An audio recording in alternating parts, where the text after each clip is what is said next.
عسلامتكم ومرحبا بكم. اليوم رجعنا بعد غياب طويل للقناة، وباش نعمل مع بعضنا وصفة سهلة، وصفة الجراتان بالبطاطا. مكونات سهلة وموجودة في كل بيت كما قاعدين تشوفوا. جراتان بنين وسهل على الاخر ويشبع ودبارة للي يلوج يمشي طيب كل نهار. كما قاعدين تشوفوا زر دجاج نحتاجه، وبصلة نقصها جويدات، وفرماج وبشاميل، والبطاطا كما تشوفوا 5 كعبات بطاطا. نغسلوهم مليح مليح ونقطعوهم دوائر هكا، ونرشوهم بشويه ملح وشويه كركم ونقليوها بعدليكش. هذه المرحله الاولى هي اللي باش نقليو البطاطا ونخليها على جنب. بعد نقعدوا تشوفوا كيفاش باش نعملوا في الفيديو بالمرحله بالمرحله. كيما قاعدين تشوفوا خلطت البطاطا وركحتها بالملح والكركم، وتوا باش نمشيو نقليها ونحطها على جنب. نقليها نحمرها من الجناب الزوز.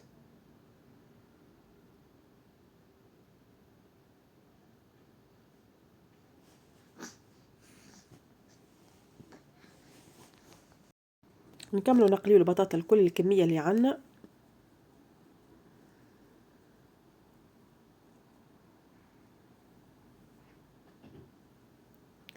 ونكونوا حضرنا البشاميل زدا. البشاميل سهل على الاخر، معروف. تو نكتب لكم المقادير الكل كايه في صندوق الوصف. هي تحتاج فرينه وزبده والحليب. وكما قاعدين تشوفوا الفرماج اللي عندكم استعملوه. نقصوا راس بصل جويد، ومعها الزر الدجاج نحطوهم نقليوهم نذبلوا البصل والدجاج، ومعها رشه معدنوس. واللي عندكم معدنوس نورمال معناها مش شايح، اللي متوفر عندكم. معها شويه فحات ومعها الماء باش يطيب فيه، ونتحصلوا على الخليط معاهم زوز مغارف كبار طماطم مركزه كيما مراحل اللازانيا. وتوا خدينا الطبق نتاعنا حطينا فيه البشاميل، وباش نبداو نرصفوا البطاطا كيما قاعدين تشوفوا بالكعبه بالكعبه، ونوسعوا بالنا معاها، وبشوي بشويه نتحصلوا على الطبق الجراتان تاعنا. رصفوا كعبه فوق كعبه، وباش نحطوا المرحله الاولى البشاميل، وبعدها البطاطا، وبعدها الصوص الحمراء اللي فيها الزر الدجاج والكل، ومن بعد الفرماج. واحنا ماشيين هكاك نبدو طبقات طبقات كيما اللازانيا.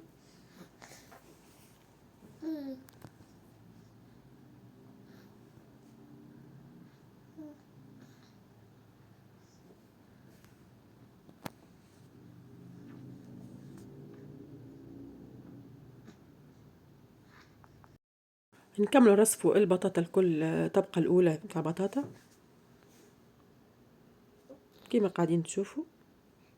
قريب نكملوا الطبقه الاولى.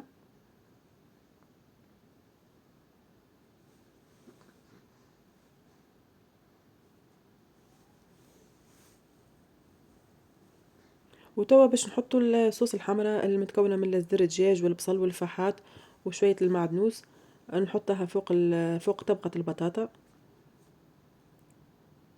نحاولوا نملاوها كل الفراغات، ما نخليوش حتى فراغ، ونعبيها.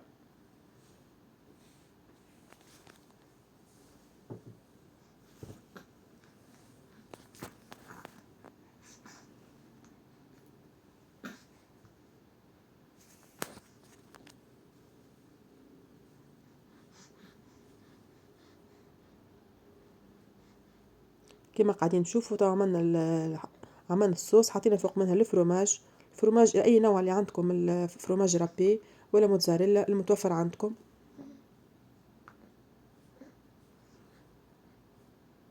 وتوا باش نحطوا البشاميل من فوق.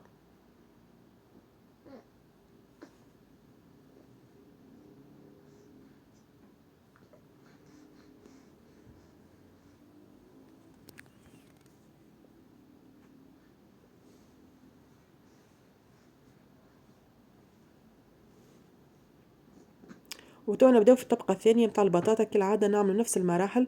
طبقة أخرى نفرشها بالبطاطا، وبعد نحطوا الصوص الحمراء، وبعد نحطوا الفرماج والبشاميل. جربوا الوصفة إن شاء الله تعجبكم، ومتأكدة باش تعجبكم إن شاء الله.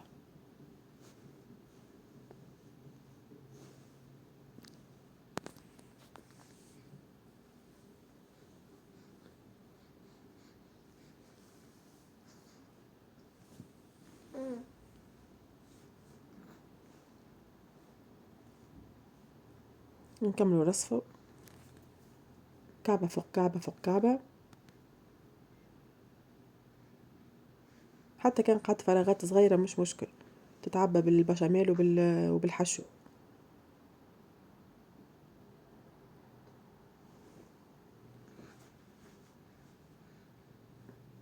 نوري فيكم بالتفصيل باش تشوفوا معايا الفيديو بالباهي وباش نجموا تعملوها بدقة معناها.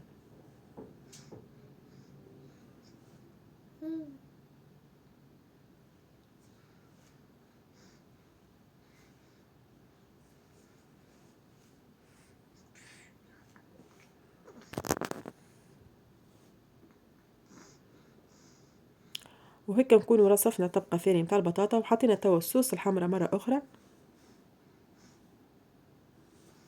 نكمل نحط الصوص الكل. عملت طبقتين، هو 5 كعبات بطاطا معناها. كمان حطينا الفرماج مرة أخرى، وباش نحطوا توا البشاميل الكوليكا اللي بقى لنا معناها الكل. نحطوا البشاميل وبعد نرشوا فوقنا زادا فروماج باش تجينا محمرة من الفوق. ونكونوا سخنا الفور ونحطها على 200 درجة لمدة 40 دقيقة، انت والفور اللي عندك راهو. كيما قاعدين تشوفوا البشاميل فرشناه. عندي بيبي بحدايا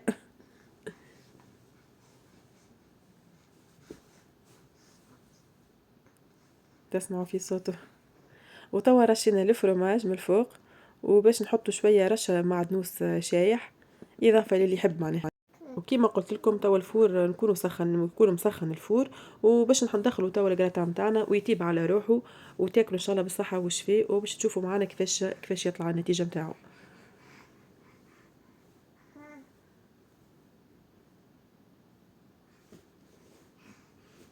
كيما قاعدين تشوفوا دخلنا الفور، وتوا الجراتان تاعنا طاب وتحمر من الفوق، وعملت معاه سلطة رز. هذاك فطور يكون صحي، فطور مزيان. الجراتان تاعنا بنين على الاخر، وما تنساوش تتبعوني وان شاء الله في وصفات اخرى. بسلامة.